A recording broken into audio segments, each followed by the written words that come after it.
Chers étudiants et chères étudiantes du cours de droit international et de droit constitutionnel des droits fondamentaux, DR3, T3103, je vous salue. Je vous salue en ce 9 avril 2020, qui est la date prévue, en tout cas à l'origine, pour notre dernier cours du trimestre d'hiver de l'année académique 2019-2020. Ce cours, je vous le présente dans une capsule vidéo rendue nécessaire parce que nous sommes au temps du coronavirus, le COVID-19, qui nous a malheureusement empêchés de nous revoir en salle de cours,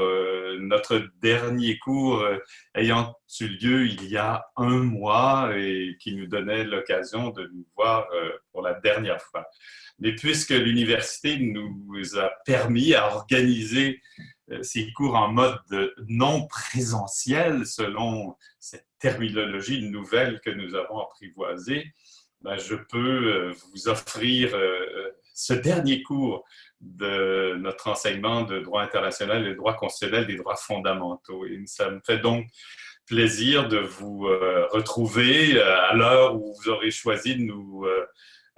retrouver et de vous retrouver d'ailleurs pour ce qui sera mon dernier cours, le dernier cours de ma carrière d'enseignant à la faculté de droit de l'Université de Montréal, puisque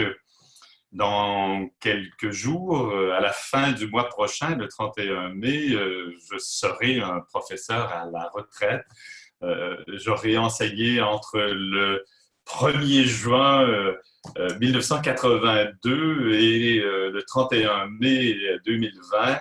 à l'Université de Montréal, dans sa faculté de droit. Je suis très fier d'ailleurs d'avoir pu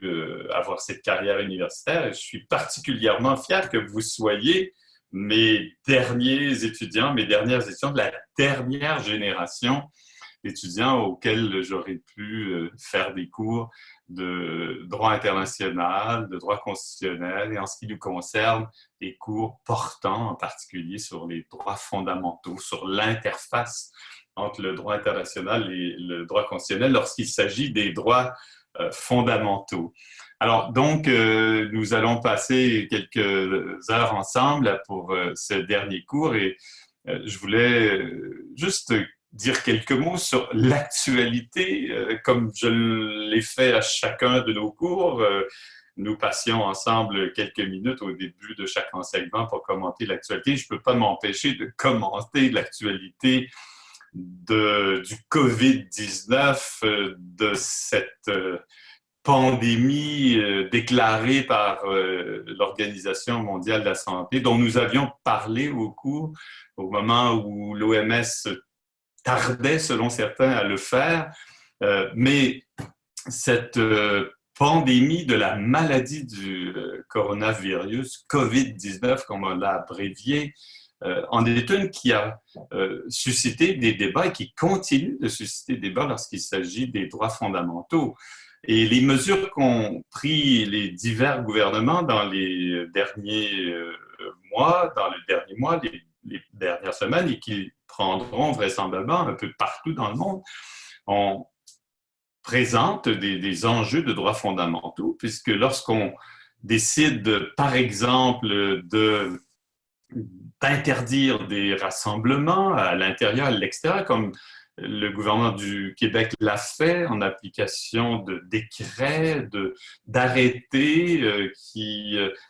sont possibles grâce à la loi sur la santé publique au Québec. Ben, on limite la liberté de réunion qui est enchâssée non seulement dans des chartes comme la Charte québécoise des droits et libertés ou la Charte canadienne des droits et libertés, mais aussi dans des conventions internationales comme le Pacte international relatif aux droits civils et politiques. Lorsque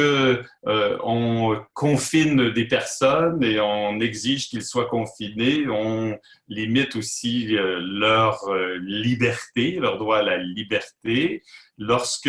on interdit la circulation sur le territoire à des régions, comme on l'a fait au Québec, lorsque, par exemple, aussi on interdit à ses propres citoyens de voyager à l'étranger, ben, des enjeux se posent sur la liberté de circulation. Aujourd'hui, il est beaucoup question de l'utilisation de la géolocalisation pour permettre de voir si des personnes qui devraient être confinées le sont toujours, acceptent les règles du jeu pour éviter de propager la maladie. Alors là, il s'agit de toute évidence de limitations aux droits à la vie privée qui sont des droits garantis par les instruments nationaux et internationaux. Alors, ces questions-là m'ont intéressé et devraient vous intéresser au plus haut point, puisqu'il pose la question de la garantie des droits, l'obligation pour les États de respecter ces droits, mais aussi la question de leur limitation, voire de leur dérogation dans une situation où l'on pourrait envisager de faire appel aux pouvoirs de dérogation qui sont tantôt dans les chartes, mais aussi dans les instruments internationaux comme le pacte international relatif aux droits civils et politiques. C'est son article 4 dont on a beaucoup parlé au cours et qui pourrait conférer aux États le droit, la possibilité de suspendre des droits, d'y déroger, sauf pour les droits indérogeables, bien sûr, puisqu'à l'article 4, paragraphe 2, il y a une liste de droits intangibles qui ne peuvent pas faire l'objet de dérogation, même en temps de danger public exceptionnel, et même s'il s'agit de mesures visant à protéger la santé, d'assurer le respect d'autres droits, comme le droit au meilleur état de santé possible, qui est, par exemple, prévu dans l'autre pacte international sur les droits économiques, sociaux et culturels. Alors, toutes ces questions-là ont dû susciter votre intérêt. Il y a des articles dont je vous ai parlé, que j'ai mis en ligne, dont j'ai mis des liens en ligne, notamment des articles publiés dans Le Devoir par ses chroniqueurs, et notamment par mon collègue Pierre Trudel, qui est un estimé collègue qui a commenté ces questions de liberté et de respect des droits et libertés pendant une période comme celle que l'on vit actuellement, celle du coronavirus. Alors donc, ces questions-là d'actualité pourraient un jour, qui sait, vous interpeller comme juriste, et vous aurez les instruments nécessaires avec ce cours pour évaluer si ces droits auront été respectés, auront été violés, si des limitations étaient des restrictions nécessaires dans une société libre et démocratique, respectueuse des engagements internationaux du Québec et du Canada en la matière. Alors, voilà pour le mot d'actualité de ce dernier cours en mode non présentiel que vous suivez maintenant en ligne. Quand même, quelques mots d'intendance à votre intention, puisque ce cours se terminera non pas avec cet enseignement par la voie numérique, mais par vos travaux, par un examen final que plusieurs d'entre vous ont choisi de faire après avoir fait, comme tous vos camarades et toutes vos camarades de classe, l'examen intratrimestriel. Je vous rappelle que je l'ai mis en ligne. Il y a deux questions, dont une question à développement. Et d'ailleurs, la deuxième question à développement porte sur la pandémie, sur une histoire et un cas hypothétique où le Canada exige la vaccination obligatoire et qu'il y a des groupes anti-vaccins, des groupes religieux qui refusent d'accepter que leurs membres et les membres de leur famille soient vaccinés. Alors, ça pose des questions d'intérêt pour les droits de la personne, et vous aurez remarqué que je fais référence à la loi sur les mesures d'urgence du Canada, qui est une loi où il est question, dans le troisième attendu du préambule, du pacte sur les droits civils et politiques et les droits indérogeables qu'il prévoit. C'est une question hypothétique, bien sûr. Le gouvernement n'a pas imposé la vaccination obligatoire. D'ailleurs, on attend ce vaccin, qui sait s'il pourra être développé rapidement. Mais en tout cas, il y en a beaucoup d'entre vous qui vont faire cet examen final. Je vous rappelle que vous pouvez le faire seul, mais aussi en groupe de 2, 3 ou 4 au maximum, et que j'attendrai les réponses et avec mon auxiliaire d'enseignement, Nadia Omari, nous allons rendre justice à vos travaux de recherche qui conduiront à l'élaboration de vos réponses. Il y a aussi plusieurs d'entre vous qui ont participé au projet de lecture de la Déclaration universelle des droits de l'homme. D'ailleurs,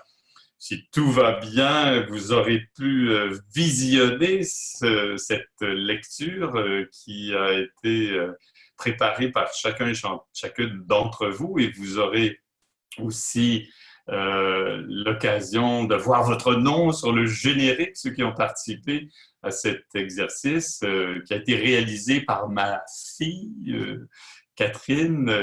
que je remercie d'ailleurs en votre nom, et qui a préparé cette vidéo qui, je l'espère, rayonnera à travers le monde, sera entendue à travers le monde par ceux et celles qui voudraient prendre connaissance du contenu de cette Déclaration universelle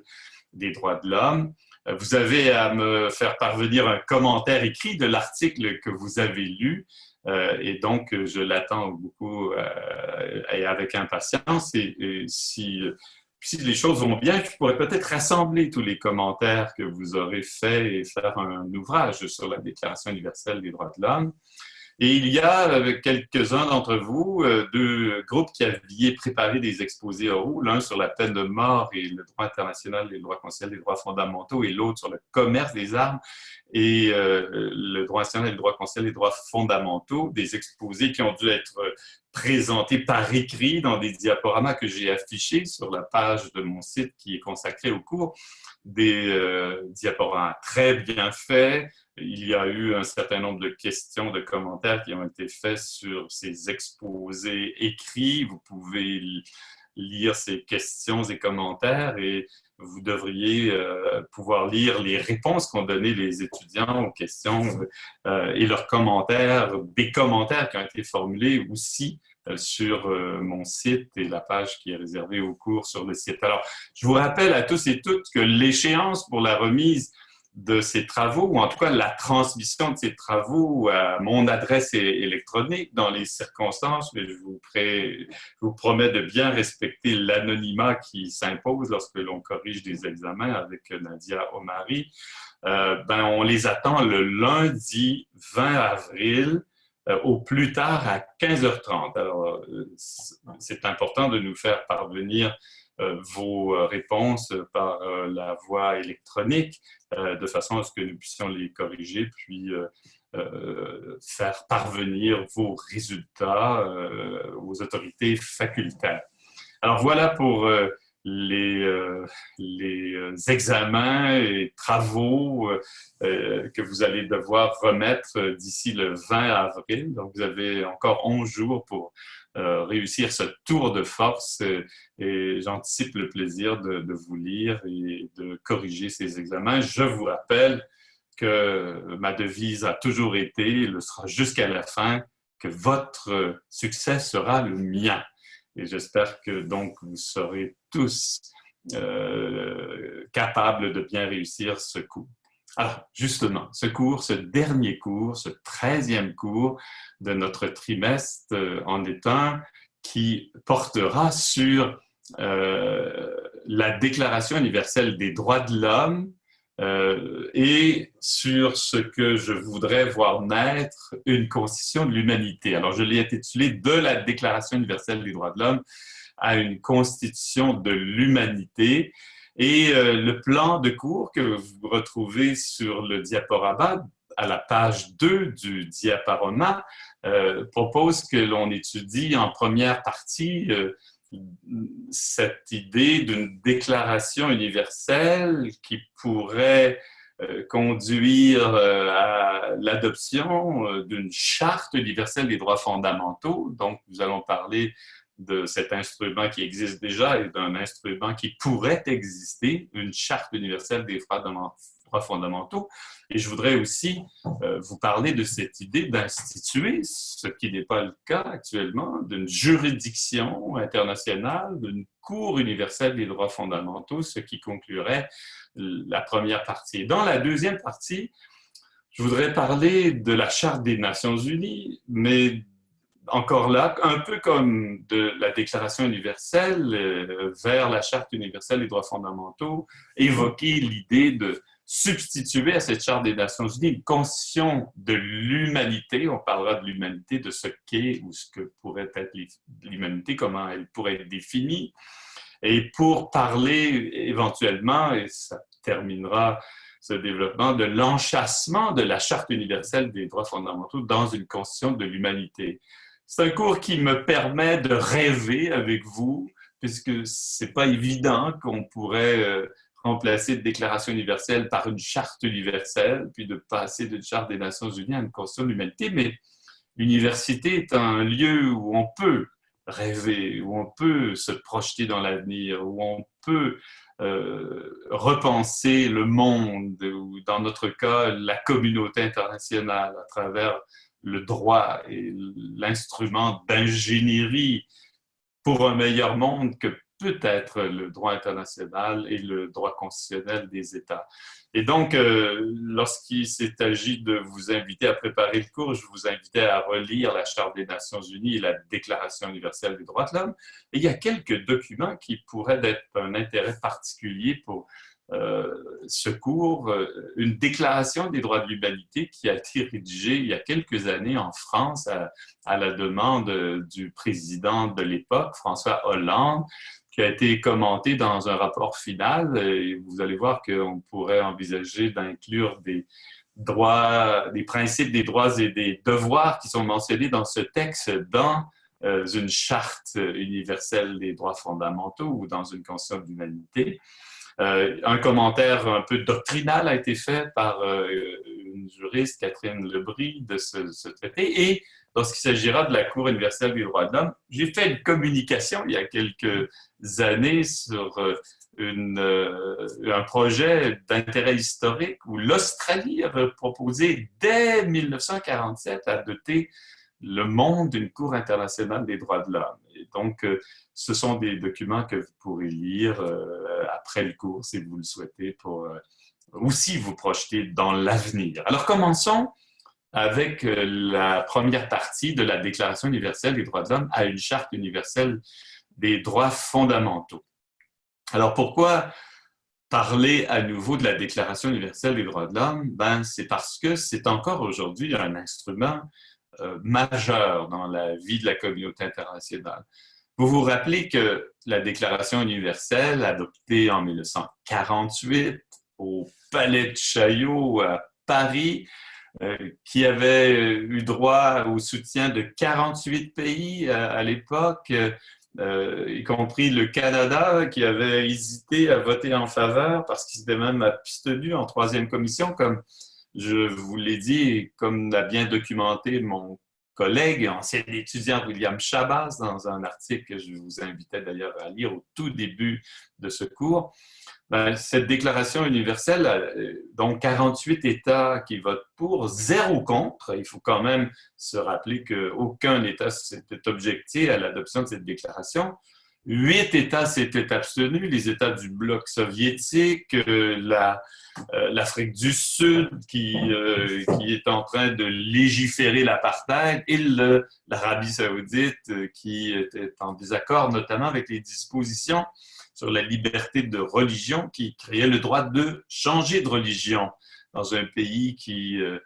condamnait et condamne encore aujourd'hui l'apostasie.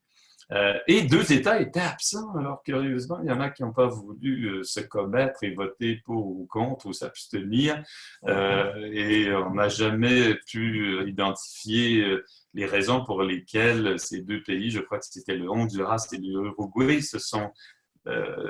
ne se sont pas présentés lors du vote. Mais cette Déclaration universelle des droits de l'homme est importante parce que même si elle était présentée comme un idéal commun à atteindre dans la proclamation à la fin de son préambule, on pouvait déjà dire en 1948 que certaines de ces règles étaient obligatoires parce qu'elles étaient coutumières. On codifiait le droit coutumier, certaines règles concernant, par exemple, les garanties juridiques qui étaient déjà des règles qui avait obtenu un statut coutumier à cause de la pratique des États qui l'acceptaient comme étant le droit. Et la Déclaration universelle a surtout donné lieu à une pratique, elle a engendré une pratique des États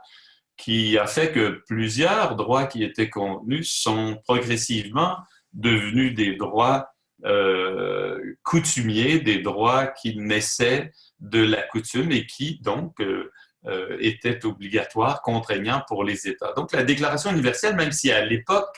de son adoption n'était pas obligatoire en tant que telle, certaines de ces règles l'étaient, certaines de ces règles le sont devenues. Et on peut d'ailleurs aujourd'hui remarquer que lorsque le Conseil des droits de l'homme des Nations unies fait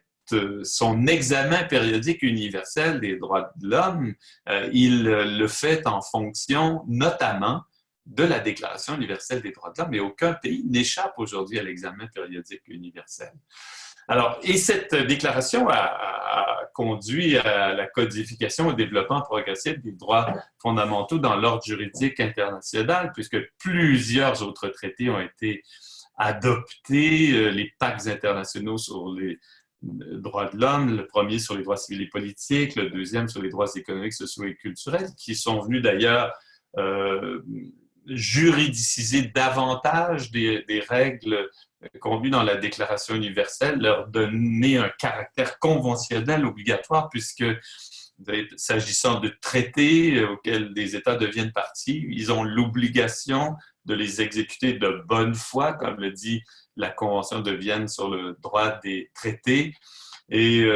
à ces pactes se sont ajoutées des conventions sur les discriminations, la discrimination raciale, la discrimination à l'égard des femmes, beaucoup de conventions dites de protection catégorielle sur les réfugiés, les apatrides, la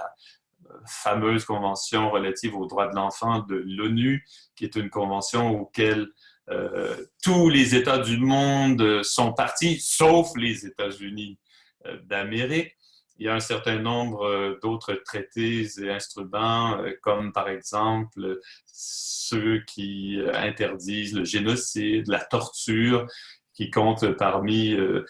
ces instruments qui ont codifié et développé progressivement les droits fondamentaux à partir du texte originaire, qui est la Déclaration universelle. Et bien sûr, il y a ces conventions de droit national humanitaire et conventions de Genève du 12 août 49, leur protocole additionnel, et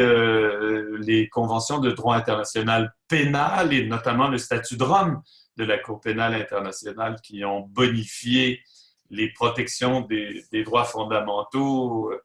lorsqu'il s'agit du droit humanitaire en période de conflit armé, international, non international, et s'agissant du droit national pénal, qui ont, par l'effet dissuasif des règles du droit pénal qui permettent de condamner des personnes pour des crimes de guerre, des crimes contre l'humanité, le crime de génocide, et bientôt le crime d'agression, qui vise à protéger essentiellement le droit à la vie et donc participe de la protection des droits fondamentaux à l'échelle internationale. Et donc, la codification et le développement des normes s'est fait au niveau universel, mais elle s'est faite aussi au niveau régional. Parce que, comme on l'a vu dans plusieurs de nos cours, autant l'Organisation des États américains, le Conseil de l'Europe, l'Union européenne, l'Union africaine, la Ligue arabe, l'Organisation de la Conférence islamique, l'ANAS, l'Association des nations de l'Asie du Sud-Est, ont adopté des instruments régionaux, parfois des déclarations, comme la Déclaration américaine des droits et devoirs de l'homme, suivies de traités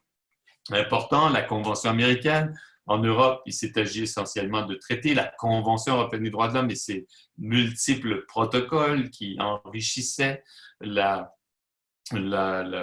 catalogue des droits progressivement et qui aussi profitaient de l'évolution des choses pour que les mécanismes de mise en œuvre, et notamment juridictionnels avec la Cour européenne des droits de l'homme, se raffinent. L'Union européenne, elle, après avoir, à travers la Cour de justice des communautés européennes, appliqué la Convention européenne des droits de l'homme, comme on en a parlé, c'était un peu curieux, a fini par adopter à Nice en 2000 la Charte des droits fondamentaux de l'Union européenne. Elle lui a donné une valeur juridique là, importante en disant que cette valeur juridique était la même que celle des traités constitutifs de l'Union lorsque le traité de Lisbonne a été adopté à cette fin. L'Union africaine a adopté, c'était l'OUA, l'Organisation de l'Union africaine, avant qu'elle ne devienne l'Union africaine, la Charte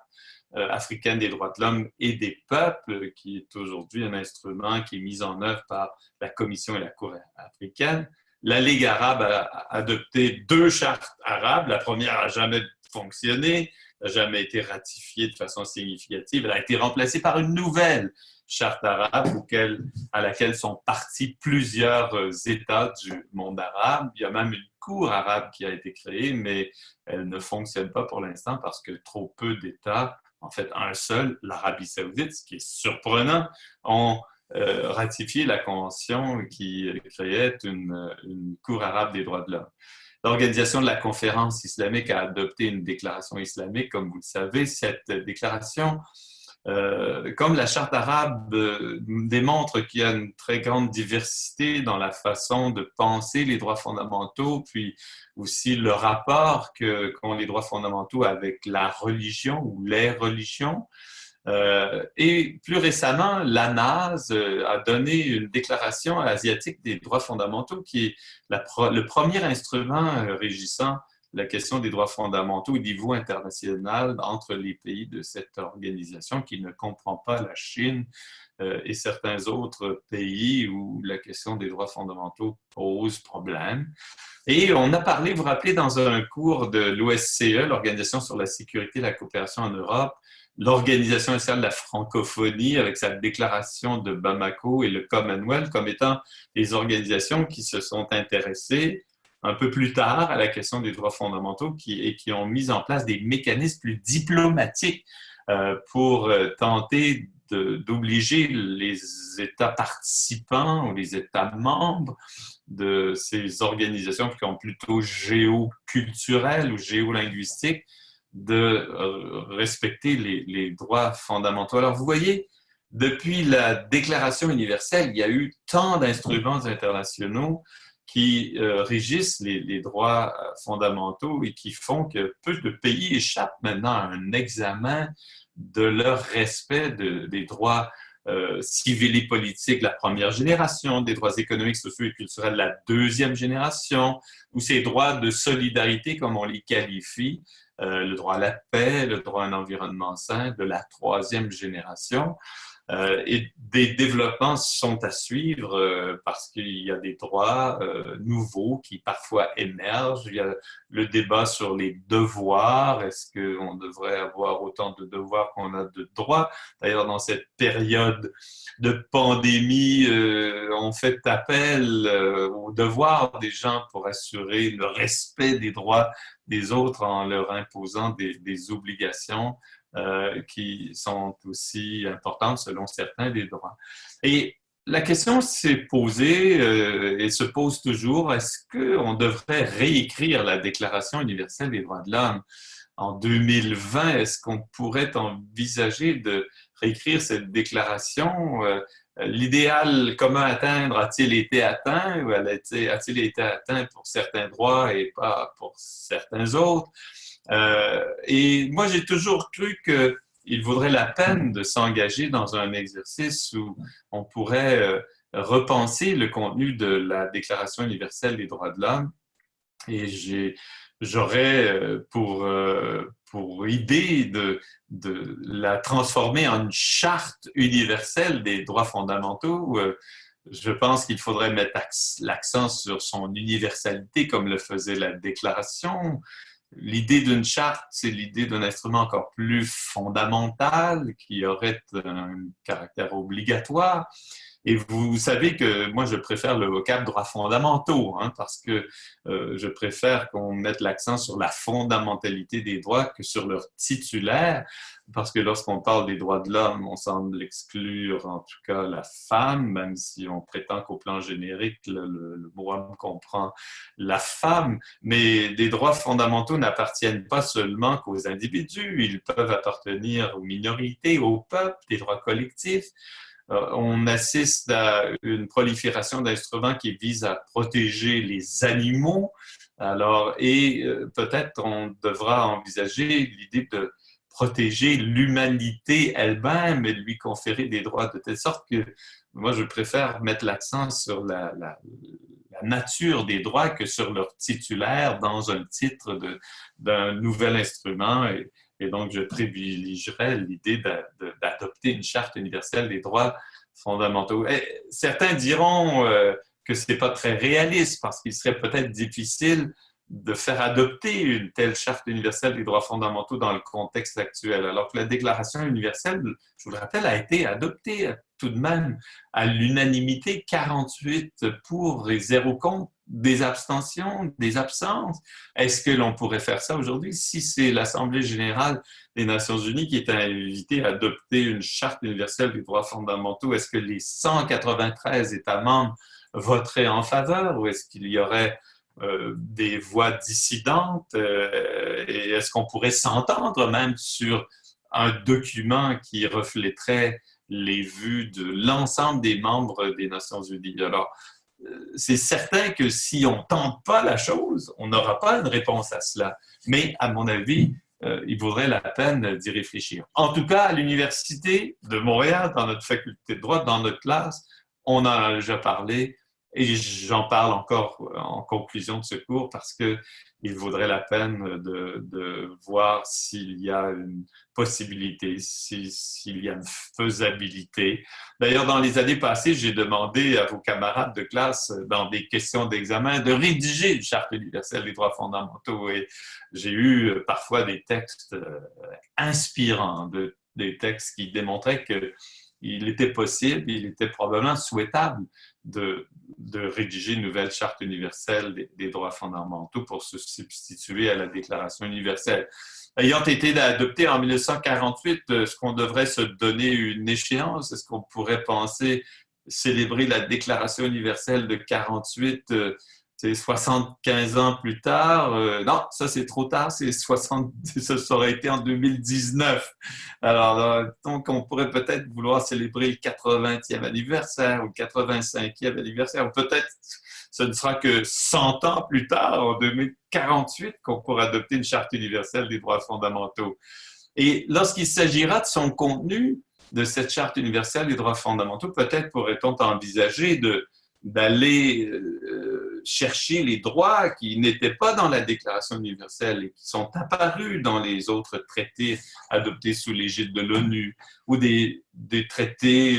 adoptés dans des organisations régionales, d'ajouter des droits nouveaux, comme par exemple l'a fait la Charte des droits fondamentaux de l'Union européenne lorsqu'il s'agit des droits liés aux questions de biomédecine ou liés à la façon dont on envisage d'utiliser certaines technologies qui pourraient porter atteinte à des droits fondamentaux, au respect de la vie privée, par exemple. Mais une des choses qu'on pourrait envisager de faire, ce que n'a pas fait la Déclaration universelle, c'est de mieux protéger les entités, de mieux protéger les minorités, par exemple, puisqu'il y a rien dans la Déclaration universelle sur les droits des minorités. Il y a très peu de choses sur les minorités. Il y a 2 conventions régionales sur les minorités adoptées par le Conseil de l'Europe, sur les minorités nationales et sur les langues minoritaires et régionales. Il y a un article, j'aurais dû le dire avant, du Pacte sur les droits civils et politiques, l'article 27, qui confère des droits à des personnes appartenant à des minorités. Mais il s'agit de droits individuels. C'est vrai qu'il y a aussi le droit des peuples à disposer d'eux-mêmes, l'article 1er commun au pacte international relatif aux droits de l'homme, mais il y a aussi ce droit qui est reconnu dans la Charte africaine des droits de l'homme et des peuples, dans l'acte final d'Helsinki et d'autres instruments adoptés sous l'égide de l'OSCE. Mais d'ailleurs, dans le cas des peuples, il n'y a jamais de recours qui leur sont conférés pour assurer le respect de leurs droits collectifs à l'autodétermination et à l'indépendance ou à l'autonomie qui découle de ce droit à l'autodétermination des peuples. Il y aurait peut-être aussi des droits de l'humanité elle-même. Et c'est la raison pour laquelle j'ai fait référence à cette Déclaration des droits de l'humanité qui avait été élaborée par Corinne Lepage, qui était une ancienne ministre de l'Environnement dans le gouvernement de François Hollande en France, qui lui avait donné le mandat de rédiger une déclaration des droits de l'humanité. Et Madame Lepage a cité d'ailleurs en présentant la déclaration cette phrase de ce juriste absolument incroyable, cet homme que j'ai connu, pour lequel j'ai eu un grand respect, René-Jean Dupuis, professeur au Collège de France, qui a rédigé des travaux remarquables sur la notion de communauté internationale, sur la notion d'humanité, qui dans ce livre, La clôture du système international, écrivait, et je le cite, vous pourrez le lire sur ce diaporama, passer de l'homme au groupe familial, régional, national, international résulte d'une progression quantitative. Accéder à l'humanité suppose un saut qualitatif. Dès lors qu'il est franchi, elle doit elle-même jouir de droits, en parlant de l'humanité, faute de quoi les hommes perdraient les leurs. Et si on examine d'ailleurs le document, la Déclaration des droits de l'humanité, vous verrez qu'on y parle de l'humanité. D'ailleurs, on la définit dans une certaine mesure en disant qu'elle inclut tous les individus et les organisations humaines. Elle comprend à la fois les générations passées, présentes et futures, et que la continuité de l'humanité repose sur ce lien intergénérationnel. Et d'ailleurs, ce document prévoit, il est divisé en 3 parties, les principes, les droits et les devoirs, les principes, les droits de l'humanité, les devoirs à l'égard de l'humanité, et les principes étant celui de la responsabilité, de l'équité, de la solidarité, de la dignité de l'humanité de ses membres, de continuité de l'existence de l'humanité, de non-discrimination à raison de l'appartenance à une génération. Les droits, eux, sont présentés comme le droit de vivre dans un environnement sain, le droit à un développement responsable, équitable, solidaire et durable, le droit à la protection du patrimoine, le droit à la préservation des biens communs, le droit à la paix et le droit au libre choix de déterminer son destin. Il y a aussi des devoirs qui sont formulés à l'égard de l'humanité et qui sont présentés comme le devoir des générations présentes qui doivent respecter les droits de l'humanité tels qu'ils ont été définis et des devoirs plus particuliers formulés à l'intention des États et des autres sujets de droit. Et donc, lorsque moi j'envisage de donner à l'humanité un nouvel instrument qui pourrait être une charte universelle des droits fondamentaux, j'envisagerais d'y inclure des droits de l'humanité, non seulement des droits des individus, des peuples, des minorités,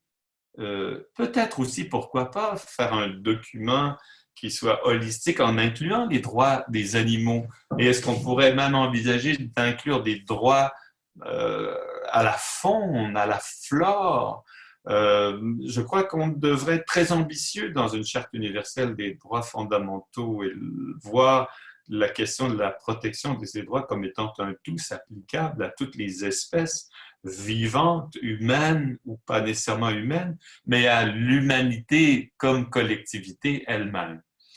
Alors donc, de la Déclaration universelle des droits de l'homme à une charte universelle des droits fondamentaux, c'est un rêve, mais il faut peut-être nourrir ce rêve en continuant de réfléchir à cette question. Alors, de la Déclaration des droits de l'homme à la Charte universelle des droits fondamentaux, ce serait un pas intéressant, mais le pas serait plus grand si on créait une Cour universelle des droits fondamentaux. Et dans la page qui suit du diaporama, je réfléchis à cette question, puisque c'est une question qui n'est pas résolue. Vous savez qu'au moment où on se parle, tous ces instruments dont je vous ai parlé de la Déclaration universelle en passant par des instruments internationaux que sont les pactes, les conventions adoptées à l'ONU, les conventions régionales, les conventions et des instruments adoptés par des organisations comme la francophonie ou le Commonwealth, n'ont jamais institué une Cour universelle des droits fondamentaux. Il y a bien sûr des cours régionales en Europe, en Afrique et un jour peut-être dans le monde arabe, mais il n'y a pas de Cour universelle des droits fondamentaux. Et il faut, à mon avis, il aurait fallu depuis le début qu'il y ait une telle Cour universelle des droits fondamentaux. Parce qu'il ne suffit pas qu'il y ait des droits qui soient garantis, qu'il y ait des normes qui soient imposées aux États pour qu'ils respectent les droits, mais encore faut-il qu'il y ait des remèdes. D'ailleurs, on dit toujours, les common lawyers le sauront, no rights without remedy. Et les mécanismes qui ont été adoptés par l'ONU au départ, c'était des mécanismes qui étaient très insatisfaisants. D'ailleurs, au début, il n'y avait même pas de mécanisme. Il y avait cette doctrine d'incompétence de l'ONU qui faisait que M. Humphrey, le grand John Humphrey, m'a déjà raconté qu'il y avait des milliers de plaintes qui étaient accumulées dans des tiroirs de ses bureaux à l'ONU à Genève parce que l'ONU n'était pas compétent pour donner des suites aux plaintes qui étaient formulées sur la base de la Déclaration universelle. Et cette doctrine d'incompétence a été progressivement remplacée par une doctrine où les organes de l'ONU devenaient progressivement compétents pour examiner des rapports périodiques, donc pour réagir à des rapports que les États faisaient sur le respect ou non de la Déclaration universelle et des traités auxquels ils devenaient partie. Et ces mécanismes sont devenus plus importants au fur et à mesure que des traités étaient adoptés, comme les pactes, les conventions sur les discriminations, qui prévoyaient l'obligation de faire des rapports périodiques et même d'entrer en dialogue avec des comités d'experts créés par ces conventions et à l'occasion desquels on rappelait l'importance de respecter les engagements internationaux qui étaient pris du fait de la ratification, de l'adhésion au traité en matière de droits fondamentaux. Et certaines conventions ou des protocoles à ces conventions, lorsqu'on parle du niveau universel, ont même institué des mécanismes de communication individuelle et interétatique qui permettaient, lorsque les individus avaient épuisé des recours internes, lorsqu'il s'agit des individus, de présenter des communications et inviter les États à répondre de leurs actes devant des quasi-juridictions internationales, parce que s'agissant de communication, le résultat final était des constatations d'un comité qui n'avait pas de valeur obligatoire et contraignante. Et donc, ces communications individuelles ont donné un certain nombre de résultats parce que sans être obligatoire, il y a des États qui ont respecté les constatations qui ont été adoptées par le Comité des droits de l'homme, le Comité contre la torture, mais malheureusement, il y a des États qui ont fait fi de ces constatations. Et s'agissant de communication interétatique des États qui peuvent se plaindre contre des États pour leur violation de ces traités dans leur propre juridiction ou à l'égard de personnes qui ressortissent de leur juridiction, ben, il y en a eu très peu dans l'ordre universel. Il y en a eu, les premières ont été présentées il y a quelques années à peine. Et vous avez étudié cette question-là parce que dans l'examen intratrimestriel, je vous ai demandé de vous intéresser, de faire un tableau des recours qui avaient été pris entre États et vous avez constaté que ces recours avaient été pris essentiellement dans un contexte régional, dans celui du Conseil de l'Europe et de la Convention européenne des droits de l'homme. Mais à l'ONU, on a quand même progressivement multiplié les mécanismes. On a créé un haut commissariat aux droits de l'homme, un haut commissaire ou une haute commissaire des droits de l'homme. D'ailleurs, Louise Arbour, une diplômée de notre faculté, comme je vous l'ai déjà signalé, qui qui a été aussi juge de la Cour suprême, qui est aujourd'hui associé à l'International Crisis Group, a été au commissaire des droits de l'homme et au commissaire qui a fait sa marque d'ailleurs dans cette fonction. Et on a créé un Conseil des droits de l'homme qui a remplacé la Commission des droits de l'homme et qui aujourd'hui gère ce mécanisme d'examen périodique qui est un mécanisme qui oblige tous les États de façon régulière à présenter un rapport qui est complété par des rapports que fait l'ONU elle-même et même des ONG et qui donne lieu donc à des recommandations qui sont formulées que les États sont invités à respecter. Il n'y a rien de très contraignant, mais aujourd'hui, aucun État échappe, comme je vous l'ai rappelé, à ce mécanisme d'examen périodique universel. Même les États qui avaient hésité à reprendre l'exercice lors d'une deuxième vague d'examens, comme la Chine, Israël, par exemple, ils sont toujours et participent à cet examen périodique universel et se font reprocher, mais ils ne sont pas les seuls, des violations des droits et se font interpeller sur la scène internationale pour mettre fin à ces violations.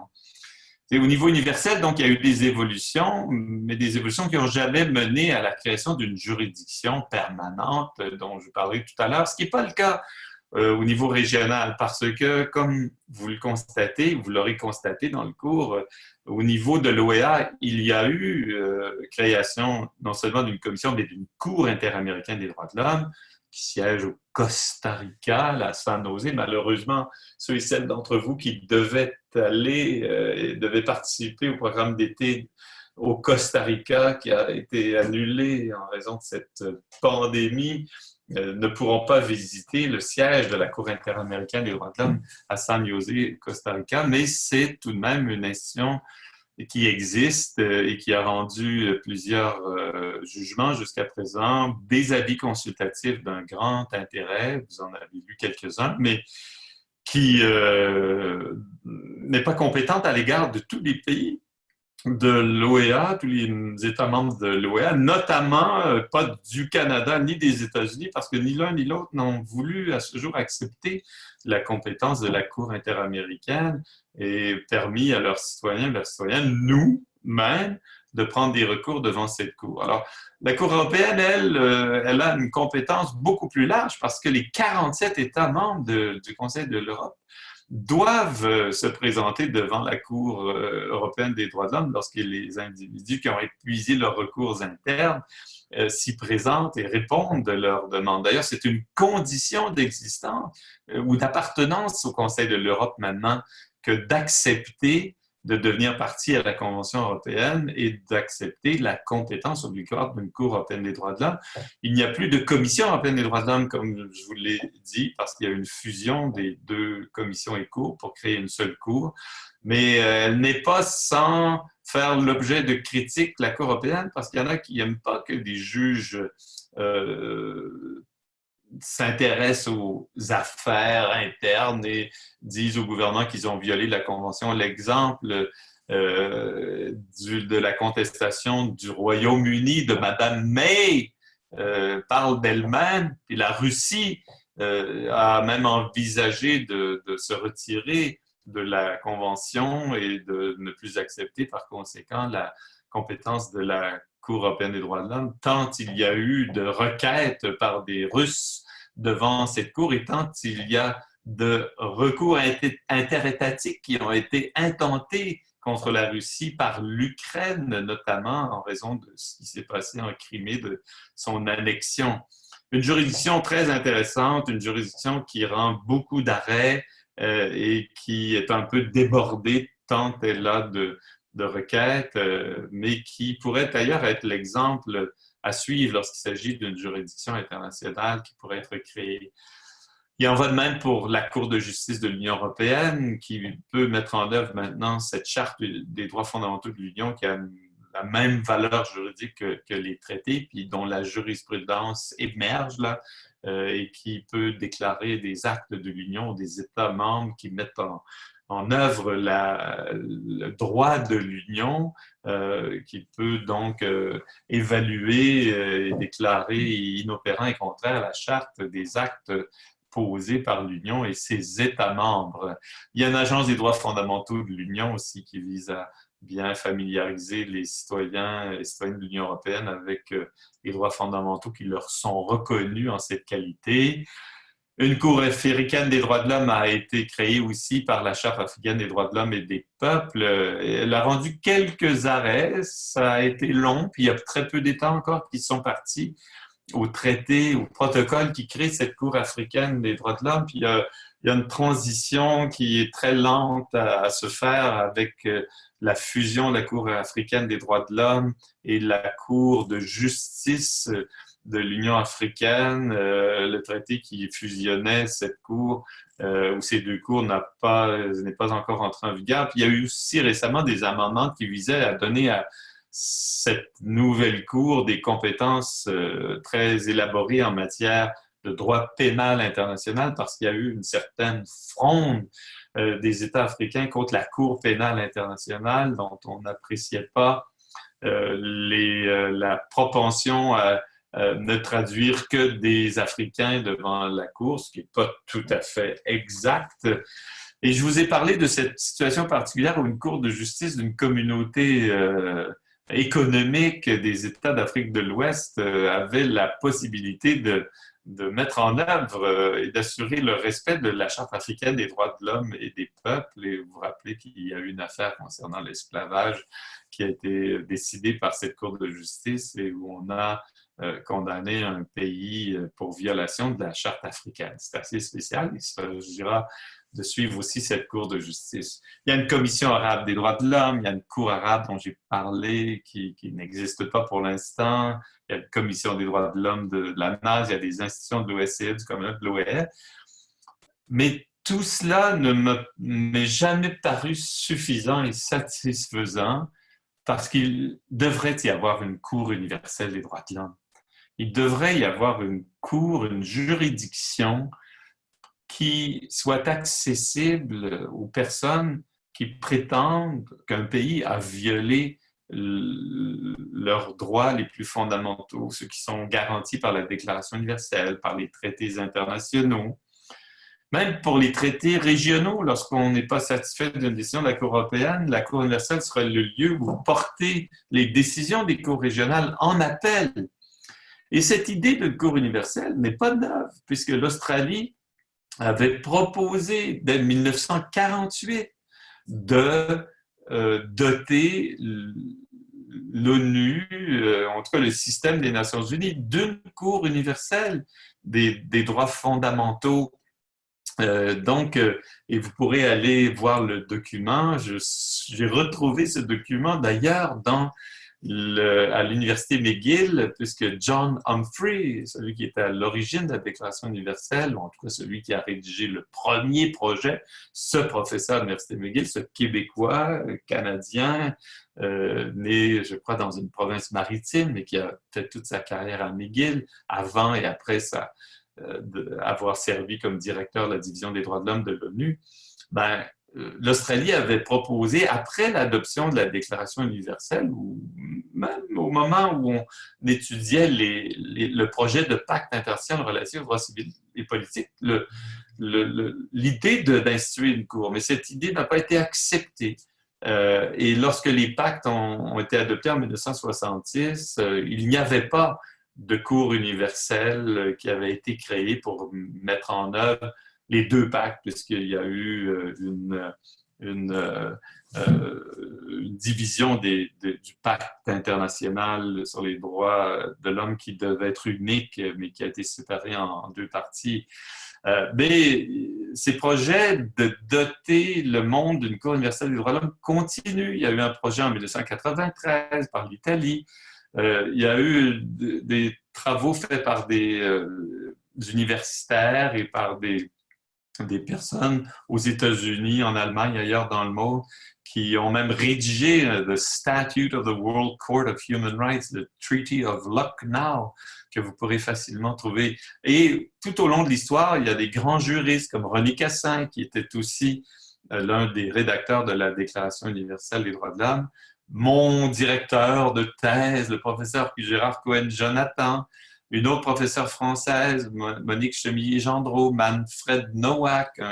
un grand universitaire qui s'est intéressé pendant toute sa vie aux droits fondamentaux, et sa collègue Julia Kozma, Martin Chénin. Vous pourrez facilement retrouver leurs projets avec leur nom en allant dans un engin de recherche. Et les vues de votre propre professeur, parce que dans une communication que j'ai faite à l'Université d'Ottawa en 2018, là, j'ai aussi proposé que l'on s'affaire à créer une Cour internationale des droits de l'homme en étudiant ce projet originaire des Australiens de 1947.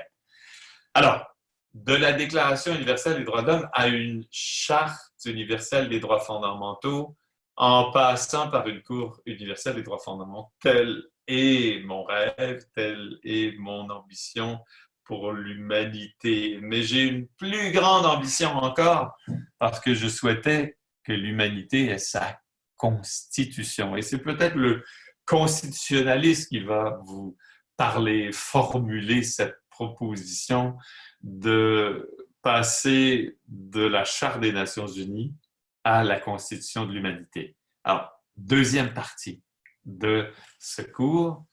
que je veux consacrer à l'idée de doter dorénavant l'humanité de sa propre Constitution. Et pourquoi l'idée, mes chers, et que c'est une idée que je promue depuis longtemps et que j'ai promue dans la salle de cours et dans les générations qui vous ont précédé dans ce cours de droit international des droits fondamentaux et de droit constitutionnel des droits fondamentaux, c'est parce que la Charte des Nations unies elle-même, celle qui a été adoptée en 1945 à San Francisco, qui faisait référence aux droits fondamentaux, qui fait même référence à l'humanité parce qu'elle dit dans son préambule que des blessures indicibles lui ont été causées. Mais cette Charte des Nations unies est un embryon de constitution internationale. Et pourquoi? Parce qu'elle crée des institutions comme le font des constitutions nationales, par exemple l'Assemblée générale, qui est une espèce de parlement, le Conseil de sécurité, qui est une espèce de gouvernement, un Conseil économique et social, qui est un organe consultatif. Il y a même la Cour internationale de justice, qui est son organe judiciaire. Mais il y a aussi des références aux droits fondamentaux. Le catalogue n'y est pas, il est venu plus tard avec la Déclaration universelle et des traités. Mais cette Charte des Nations unies est même présentée, en vertu de l'article 103, comme un instrument qui a une supériorité, une suprématie sur d'autres traités. C'est un peu comme une constitution nationale qui prévoit que ces règles ont une suprématie sur les règles issues d'autres sources comme les lois, les règlements, les décrets, les arrêtés. Regardez, l'article 103 dit en cas de conflit entre les obligations des membres des Nations unies en vertu de la présente charte et leurs obligations en vertu de tout autre accord international, les premières prévaudront. Les premières, c'est les obligations en vertu de la présente charte. Et donc, la charte et ses obligations ont une suprématie sur les autres normes des autres accords internationaux. C'est vraiment de nature constitutionnelle. Il y a une suprématie constitutionnelle. Et d'ailleurs, le droit national a évolué pour prévoir aussi qu'il y a des normes qui sont impératives, des normes dites de ius cogens. C'est le fameux article 53 de la Convention de Vienne sur les droits des traités qui a défini puis prévu que certaines normes, parce qu'elles sont impératives, sont supérieures à d'autres normes. C'est un peu différent de l'article 103, parce que l'article 103 dit d'un traité, d'une charte qu'elle a une supériorité sur les autres, mais c'est essentiellement les obligations et les normes. Et c'est comme si la charte comprenait des normes de ius cogens qui ont une suprématie. D'autant d'ailleurs que la charte est un traité qui est ratifié ou auquel sont partis 193 États, à peu près tous les États de la communauté internationale, et qui a même vocation à vouloir s'imposer aux États tiers. Mais si on revient aux normes impératives, regardez comment l'article 53 de la Convention de Vienne les a définies. Est nul tout traité qui, au moment de sa conclusion, est en conflit avec une norme impérative du droit national général. Au fin de la présente convention, une norme impérative du droit national général est une norme acceptée et reconnue par la communauté internationale des États dans son ensemble en tant que norme à laquelle aucune dérogation n'est permise et qui ne peut être modifiée que par une nouvelle norme du droit national général ayant le même caractère. Donc, les normes impératives, des normes auxquelles on ne peut pas déroger, des normes donc qui l'emportent sur d'autres et qui ont une hiérarchie supérieure, un peu comme les normes et les obligations des Nations Unies. Alors, on se rend compte qu'il y a l'idée même d'une constitutionnalisation de certaines règles issues du droit international. Et d'ailleurs, lorsqu'il est question de ces normes de ius cogens, quelles sont-elles? Lorsqu'on donne des exemples, la Commission du droit national a donné des exemples. On a parlé de normes qui concernent les droits fondamentaux, l'interdiction de l'esclavage, la torture et les traitements cruels inhumains, dégradant, l'interdiction des génocides, même le droit collectif des peuples à disposer d'eux-mêmes a été présenté comme étant une norme impérative qui empêchait tout traité de contrevenir à ces normes impératives à cause de leur caractère supérieur et suprême. Et il y a même eu, et les choses ont été même précisées il y a quelques mois par la Cour internationale de justice dans cette affaire de l'application de la Convention sur la prévention et la répression du crime de génocide qui oppose actuellement devant la Cour la Gambie et le Myanmar. Il a été question, comme il a été question avant, des obligations erga omnes, mais aussi dans ce cas-là, des droits erga omnes des Rohingyas d'exister en tant que groupe. Une affaire intéressante qui porte beaucoup sur l'intérêt à agir, qui n'a pas encore été, qui fait l'objet d'un arrêt définitif sur le fond, parce qu'il s'agit, dans ce cas, de cette affaire d'une ordonnance pour mesures conservatoires. Mais tout ça pour vous dire qu'à côté des normes impératives, il y a maintenant des droits erga omnes, des obligations erga omnes, des droits qui peuvent être imposés à tous, des droits qui créent des obligations à tous les autres États. L'idée est maintenant de prévoir que ces normes de ius cogens, ces normes impératives, que ces droits erga omnes, que ces obligations soient enchâssés clairement dans ce qui pourrait être une constitution de l'humanité. Donc, un traité, on pourrait peut-être prévoir et faire en sorte qu'une organisation internationale, d'ailleurs, ce ne serait pas la seule, c'est le cas de l'Organisation internationale du travail, se dote d'une constitution ou qu'elle dénomme le traité multilatéral qui serait adopté par les États parties pour remplacer, par exemple, la Charte des Nations Unies, une constitution. Et une constitution de l'humanité qui serait donc érigée comme la collectivité qui se constitue. Ce ne serait plus seules les Nations Unies qui se constituent et qui ont une charte, qui ont un traité, qui ont une supériorité, mais ce serait l'humanité elle-même. Et donc, et c'est quelque chose dont on pourra m'objecter que ce n'est pas faisable. Et on aurait peut-être raison de dire qu'il sera difficile de transformer la Nations Unies en une humanité. Pourquoi? Parce qu'il y a 5 États membres qui ont un veto pour amender la Charte des Nations Unies. On ne peut amender la Charte des Nations Unies, la transformer en Constitution de l'humanité sans avoir l'approbation des États-Unis d'Amérique, de la Russie, de la France, du Royaume-Uni et de la République populaire de Chine. Alors moi, j'ai toujours pensé que si tel est le cas, bon, on essaie de créer une constitution de l'humanité en convoquant une conférence préparatoire pour donner un traité qui ne sera pas assujetti au mécanisme de modification de la Charte des Nations Unies qui rendrait impossible la création et l'adoption d'une constitution de l'humanité. Mais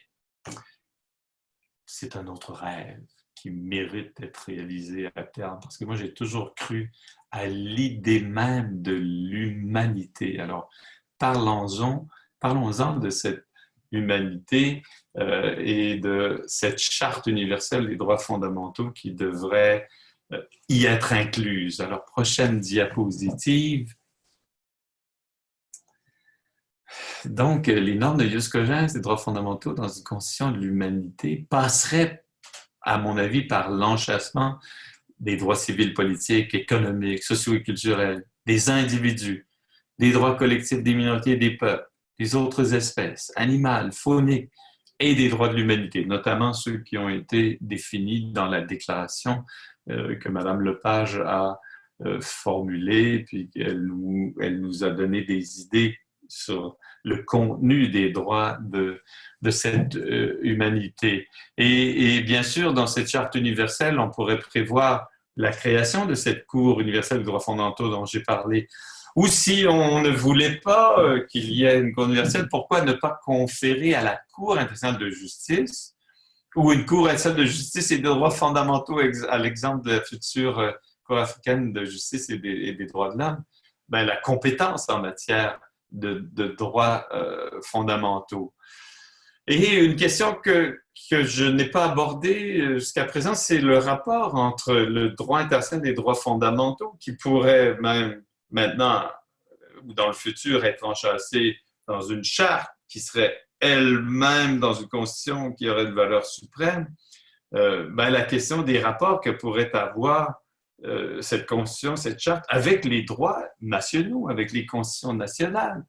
On pourrait tenter de régler le dilemme permanent ou en tout cas la contradiction qui semble être fondamentale entre l'idée que l'ordre juridique national et les ordres juridiques nationaux sont distincts,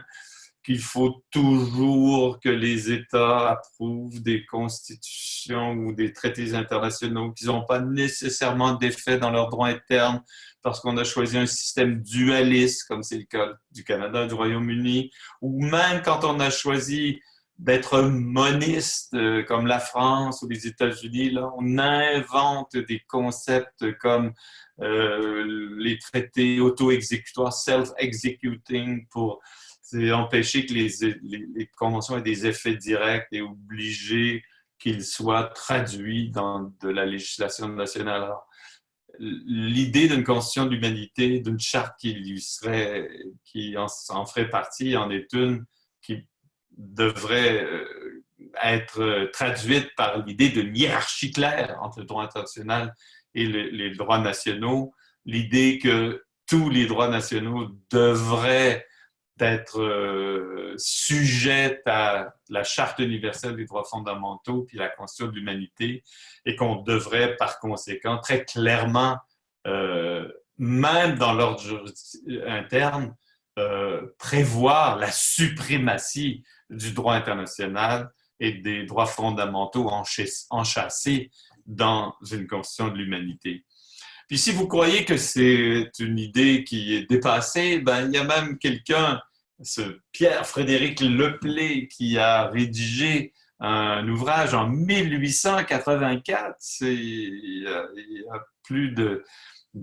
100 ans, là maintenant, 1984 aurait été l'anniversaire, puis 2084 serait le 200e anniversaire de cet ouvrage.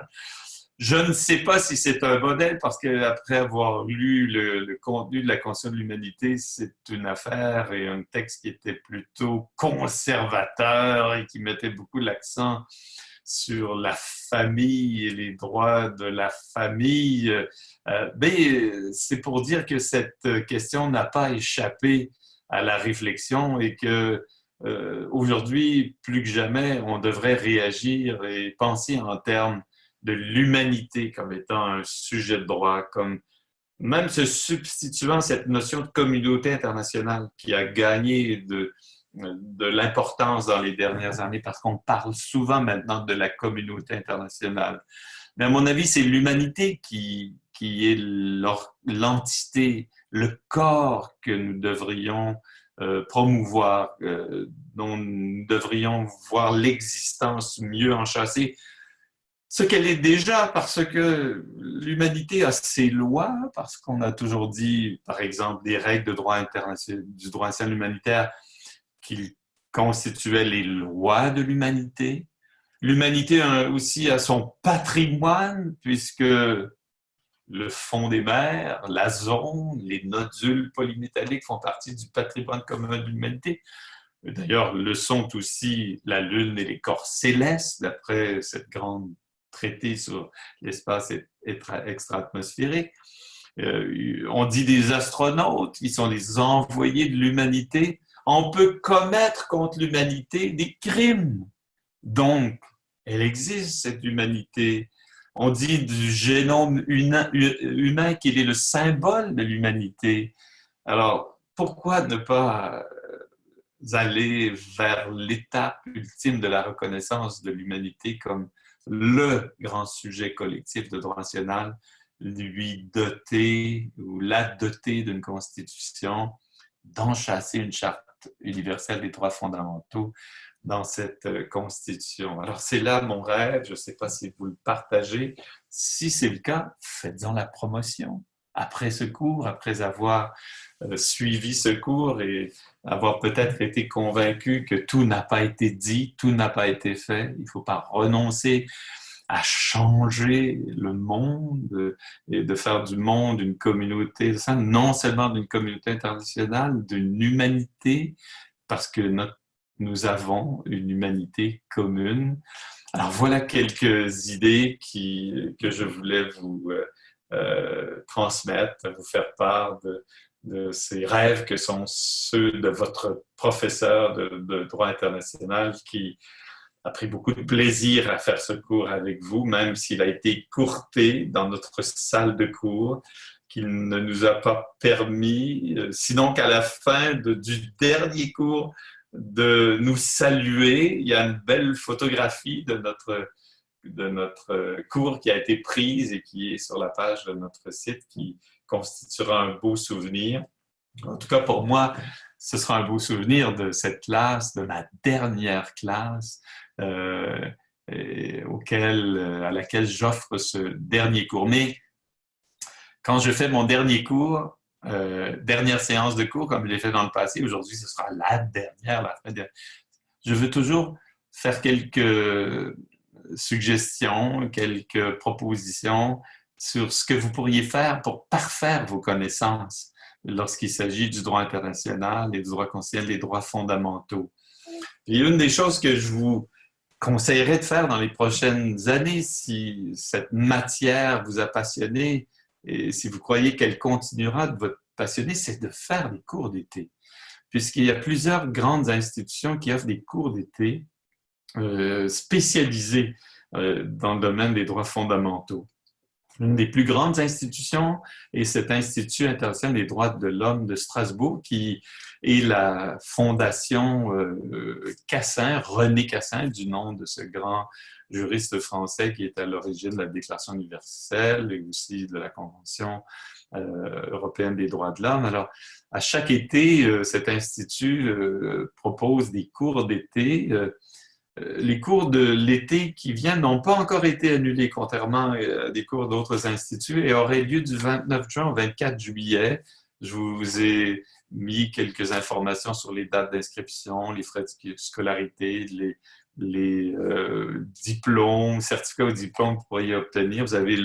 l'adresse électronique de cet institut. Alors, vous pouvez aller voir pour des informations supplémentaires sur le site de cet institut. Il y a l'Institut de droit national humanitaire. Si le droit national humanitaire vous intéresse encore davantage, ben, là, vous ne pourrez pas suivre les cours de cet institut à San Remo en Italie et à Genève, puisque le cours de 2020 a été reporté à une date ultérieure. Vous voyez, c'est un peu onéreux, là, mais peut-être certains d'entre vous auraient les moyens de suivre ce cours un jour. Il y en a encore un qui est encore plus onéreux. Vous imaginez 8 520 pounds pour un cours d'été qui dure un mois à l'université d'Oxford, là. Mais il a été annulé lui aussi parce que la pandémie a eu raison de son de son existence, en tout cas pour l'année à venir, mais on annonce déjà qu'il aura lieu en 2021. Et il y a cette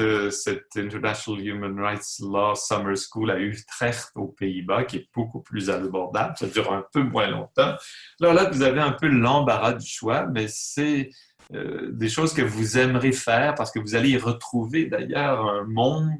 et vous allez vous retrouver avec des étudiants et des étudiants de plusieurs pays qui s'intéressent comme vous aux droits fondamentaux, mais aussi des avocats, des avocates, des fonctionnaires internationaux et nationaux, même des juges qui suivent ces cours. Moi, j'ai déjà fait un cours à cet institut. Il y a mon collègue Alain Vallière qui est très associé à cet institut, l'Institut des droits de l'homme de Strasbourg. Alors, mais ce sera l'occasion de voir jusqu'à quel point des gens s'intéressent aux droits fondamentaux et à la façon dont le droit international en particulier cherche à assurer l'encadrement du respect des droits fondamentaux par les États et les autres acteurs de la communauté internationale. Mais il y a aussi des études supérieures que vous pourriez choisir de faire dans des grandes institutions universitaires qui vous permettraient de faire des maîtrises et dans un cas, je crois, des doctorats spécialisés en droits fondamentaux. Alors là, vous avez une liste de 24 universités qui proposent des masters, comme on dit en France, des maîtrises, comme on dit encore chez nous, allant de la Finlande en passant par la Suisse à Genève, Paris, Strasbourg, l'Université Lumière à Lyon. Il y a plusieurs universités britanniques à Leeds, à Leicester, à Londres. En Australie, si vous voulez faire des droits fondamentaux tout en allant faire du surf ou en allant à l'Opéra de Sydney, parce que c'est un magnifique bâtiment qui vaut la peine d'être vu. Mais je pense que ça vaut la peine aussi d'aller voir des gens bien interpréter l'art lyrique. Mais en tout cas, vous avez des choix, puis il y en a probablement bien d'autres, et je crois que ceux qui veulent faire des études supérieures ne feront pas un mauvais choix parce que vous savez, j'ai toujours été partisan de faire des études supérieures après vos études de premier cycle parce que un diplôme d'études supérieures, c'est une plus-value, ça va vous valoir un meilleur emploi, mieux rémunéré et ça va vous permettre de devenir expert parce que vous aurez fait un mémoire de maîtrise dans un domaine qui vous qualifiera comme expert dans cette branche du droit des droits fondamentaux. Et pour ceux qui voudraient avoir une plus grande value encore, et pas seulement pour ceux et celles qui voudraient devenir des professeurs d'université, ben, il y a le doctorat en droit de l'homme et en droit humanitaire, vous avez vu au collège universitaire Henri Dunant. C'est aussi un grand programme. Je vous ai mis l'adresse électronique et je souhaite que certains d'entre vous prennent ma relève et deviennent des professeurs de droit international, droit constitutionnel et droits de l'homme dans notre Université de Montréal ou ailleurs dans le monde. Et enfin, un mot sur les carrières. Ben là, c'est pas toujours facile, mais comme je l'ai déjà dit à certaines d'entre vous, il y a des étudiants, de mes anciens étudiants, qui étaient déterminés à faire des carrières dans le domaine du droit international des droits fondamentaux et qui ont réussi. Je pense à mon ancien étudiant William Chabas, que j'ai critiqué par ailleurs pour avoir accepté de représenter le Myanmar là, dans l'affaire Gambie contre Myanmar, mais qui a décidé que le Myanmar avait le droit d'être défendu devant la Cour nationale de justice. William Chabas, qui est devenu un grand spécialiste, comme je vous l'ai dit, de la question de la peine de mort, un internationaliste réputé maintenant qui enseigne à Middlesex à Londres. Mais je pense aussi à une de mes anciennes étudiantes, Lise S. Boudreau, qui est devenue une grande spécialiste du droit social humanitaire, qui travaille, je crois, encore pour le Comité national de la Croix-Rouge. Ces personnes-là voulaient faire des carrières et ils ont fait ces carrières parce qu'ils étaient déterminés, ils étaient donnés une formation Et si vous voulez voir et en savoir davantage sur ces possibilités de carrière, j'ai identifié un site, Human Rights Careers, qui vous permettra de voir où peuvent être faits des stages rémunérés, non rémunérés, dans quelle sorte d'organisme vous pourriez mettre à profit vos compétences en matière de droits fondamentaux, vos nouvelles compétences ou celles qui seront améliorées par des études supérieures ou en tout cas des cours d'été qui vous auront mieux qualifié encore pour devenir des experts dans le droit des droits fondamentaux. Et comme je l'ai fait pour les générations précédentes, si vous suivez ces cours d'été, si vous faites des études supérieures, et si vous faites une carrière dans ce domaine qui vous aura peut-être intéressé parce que vous avez passé par notre salle de cours, écrivez-moi, envoyez-moi une carte postale de Strasbourg, de Genève, pourquoi pas de Lund, de Melbourne, d'Abo, d'Italie, et ici et là dans le monde où vous aurez continué de vous intéresser aux droits fondamentaux. Alors, vous avez mon adresse là, à l'Université de Montréal, où je vais pouvoir continuer de recevoir de la correspondance en ma qualité d'ancien professeur de la faculté de droit de l'Université de Montréal après le 31 mai prochain. Alors, voilà, c'est des choses qui, pour moi, ont toujours été importantes d'encourager mes étudiants et mes étudiantes dont je veux le succès à l'université, mais dont je veux le succès dans leur parcours professionnel également et que je voudrais pouvoir suivre et leur donnez-moi des nouvelles. Et je termine quand même ce cours, ce dernier cours en vous rappelant des choses qui sont pour moi très importantes, qui sont des messages ou en tout cas des conseils. Je ne sais pas s'ils sont de sages conseils, je ne sais pas si vous voudrez les suivre ou non. Est-ce que mes étudiants qui ont suivi ce cours avant vous les ont suivis? Sans doute oui, dans certains cas, mais en guise d'épilogue, j'aimerais vous rappeler comme l'a fait Stéphane Hessel, cet homme remarquable qui lui aussi avait été associé à l'élaboration de la Déclaration universelle des droits de l'homme avec John Humphrey, avec René Cassin, avec Eleanor Roosevelt, qui a fait ce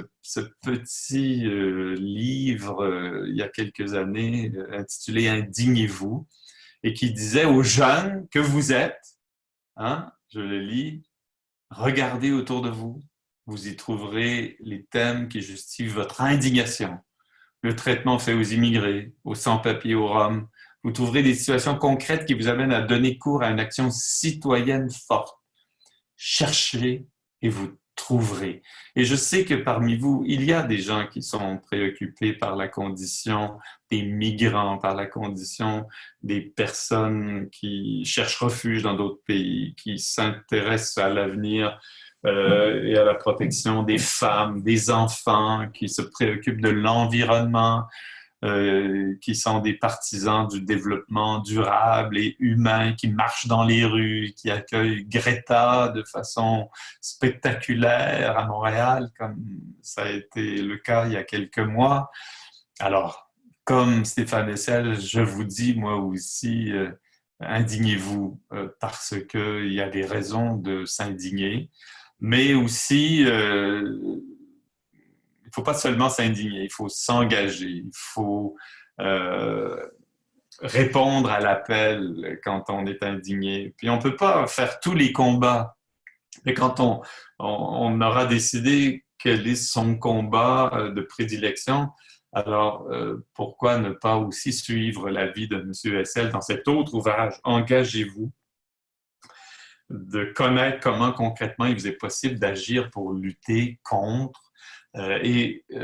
puisqu'il fait référence à l'humanité qui m'est chère, regardez ce qu'il en dit. Toutefois, l'humanité, l'espèce humaine est une espèce jeune. Donc, elle a besoin des jeunes que vous êtes, cette humanité, et c'est en vous engageant que vous pourrez donc contribuer à en assurer la pérennité.